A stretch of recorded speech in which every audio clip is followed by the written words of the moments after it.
What are you doing with my brandy? Well, I'm going to use it. Well, you stopped drinking this month, haven't you? You're doing Stoptober, so I've got to use it in other ways.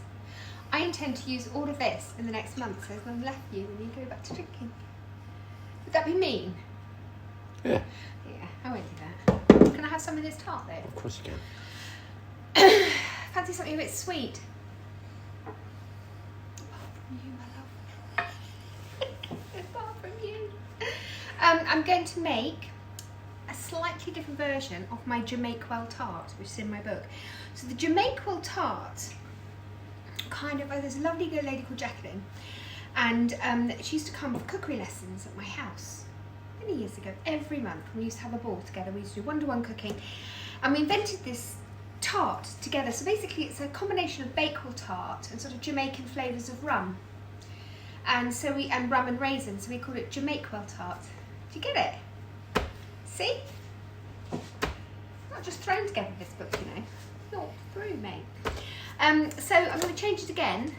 So I'm going to do some fig, some raspberry and some brandy, as opposed to the rum and the raisin. Okay? So I don't know what I'm going to call this. We've got to think of a name.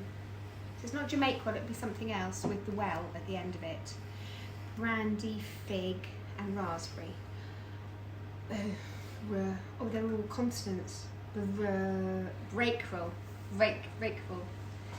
The Figwell grapefruit, something like that. Figwell Tart.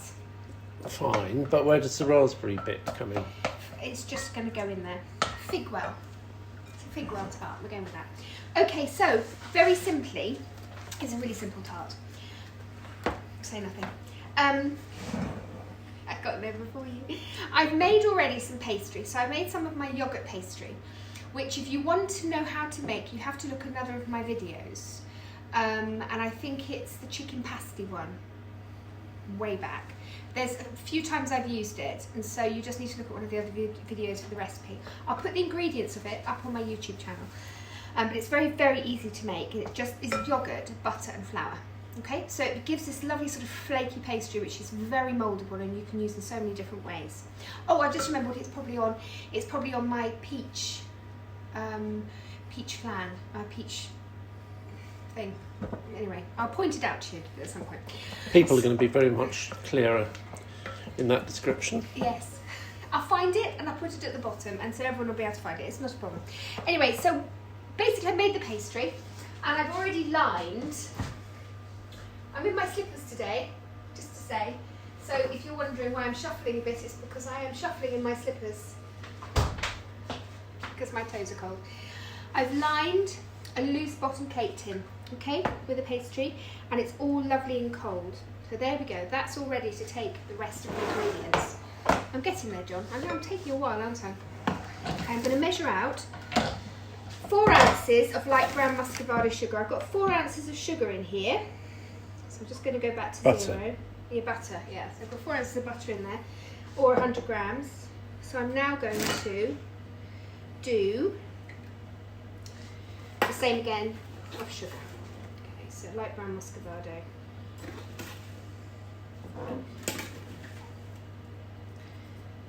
Oh, do you know what I've got in here? I'm going to show you in a second in my sugar. Talking about Jacqueline, who used to come for the cookery lessons, she gave me, this. It's a little sugar bear. It's a terracotta sugar bear. You put in your sugar and it stops it going hard. It's brilliant. Still use it, Jacqueline. Look, all these years later, still use it.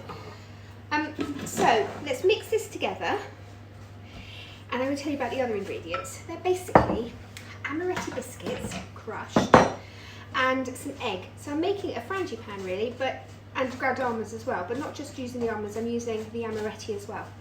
See, that's the idea behind this. So let me beat this together, get myself sorted, come back.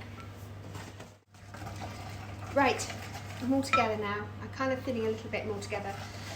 So I've beaten the butter and the sugar together. Sorry, who's beaten? John beat together the sugar and the butter. Very well, I may add, beautifully done. And I'm now just beating in some eggs. So sort of 2 large eggs or 3 medium eggs go into this mixture, okay? So I've just got 1 more to put in. Then I'm going to fold in the measured out amaretti biscuits and ground almonds, which are here. I've just loosely crushed the amaretti. I love them so much. I love amaretti. You know what I said ages ago? Always keep a bag of amaretti in your cupboard because you can make so many different puddings with it. And this is another of those fantastic puddings that you can do with it. So, beat that all together like that. And then we're going to fold in this lovely lot. So, just do like that, just bit by bit, just to make sure it all gets covered. Oh, that's one I didn't crush. There we go. So fold that all together. And now I'm also going to add at this stage some frozen raspberries. Not many, probably about 50 grams of frozen raspberries. You can use fresh, but I just happen to have some frozen ones in there. A little bit of boozeroo. You alright with that? He's paled behind the counter there. This is Soberano. This is the cheapest Spanish brandy, isn't it? That my dad and Kathy bring back from Spain just for you. He loves it. Okay, so let's stir this all together. Okay, to make this lovely, rich, buttery, eggy mix. It's like a cake mix for the tart. Do you know what I'm going to do? I might add just a tiny bit more. Can I just add a tiny bit more brandy? Just a little soup song. Let's just give it, you know, it's got to give it a bit of... Set all together. If you don't like brandy, by all means use rum. That's absolutely fine. So we've got this lovely mixture to go in. Could you use amaretti? You know, the... Oh, you could? Liqueur. Yeah, Di Serrano. That'd be lovely. One. Yeah, we could use it. We've got some of that actually, haven't we? Yeah, you can use that by all means. Or whatever booze you fancy in there, really. So this now gets put into the cake tin, which I've lined, as I said, with my yoghurt pastry. Just prick the bottom of it because it has the ability to get all flaky, this pastry. Sometimes it just puffs up, so just prick it, but don't go all the way through, just sort of indentation really on top. So, plonk that in to your cake tin. There's no, you don't need to bake blind. There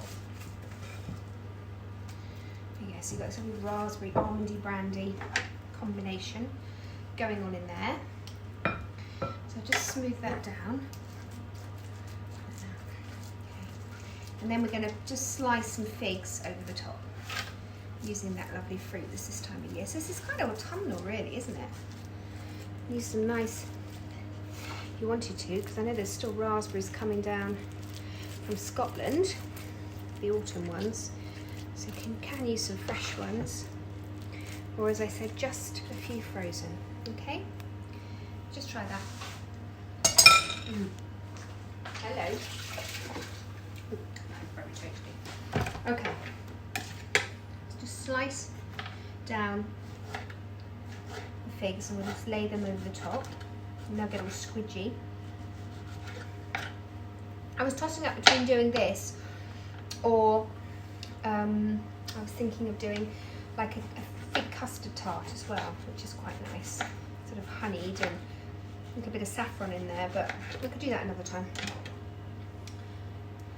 Just lay them, I might not overlap, I think I'll just do it like that, all the way around,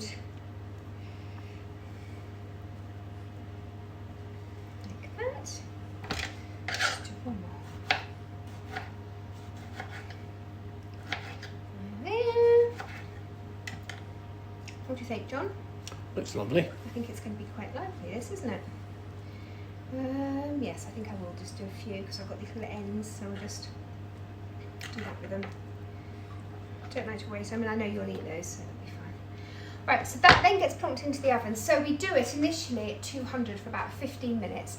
Then we reduce the temperature, bear with, to 160, no, 160 or fan oven 140. So I go from 200 to 140 after 50 minutes, and then I carry on cooking it for about 10 to 20 minutes. All right?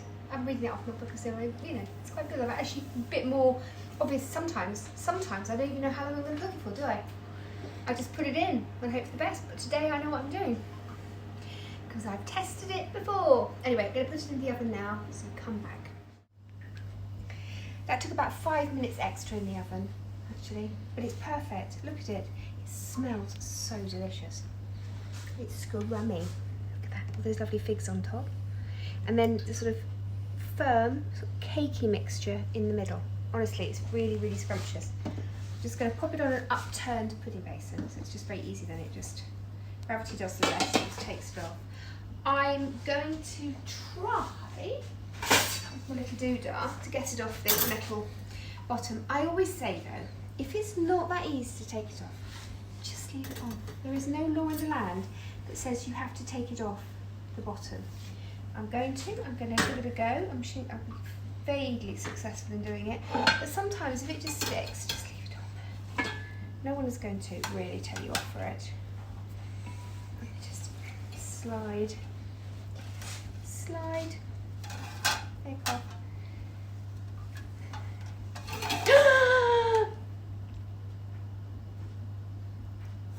I took too long. There you go. Anyway, I never noticed. Did you see that? See what? Did you see that? Did you see the fact that it just split in half? See what? I didn't see anything. No. No, I didn't see anything at all. It's lovely, isn't it? It doesn't look like it's perfect. At all. In fact, actually, I'll tell you what, if I just have it that way, you cannot see a crack. Ta-da! All right, last little thing. I think just a little bit of icing sugar. Just a little bit of the old sieved icing sugar, which I always use to cover up any mistakes. And today, it's perfect, isn't it, for just covering up the slight crack where it's split in half. Anyway, that's what I say. So you don't have to take it off the bottom. What do you think, John? That's lovely. It does look nice, actually, doesn't it? Oh. Let's just give it a little sprinkle. There we go. Right. So I always leave it, once it's come out of the oven, just give it 15 minutes before you actually take it out as well, out of the cake tin. Just let it firm up a little bit. And just cut the little baby. Just put some on a plate here so I can get in and give you a taste. Oh, look at that. Look at that. It's scrumptious. Fork. I need a fork. I need a fork now. Okay. So Jacqueline, I made a different version, okay? A different version from what we invented together all those years ago in my old kitchen. That is so scummy. What I love about it, I love that raspberry. Oh, that pastry's good as well. But that bit of raspberry, just flowing through the almonds. Honestly, John, this is lovely. It's scummy. Cup of tea, and a bit of that. Do you know what? Ice cream, creme fraiche. Oh, that brandy's just come through as well. Blooming lovely that.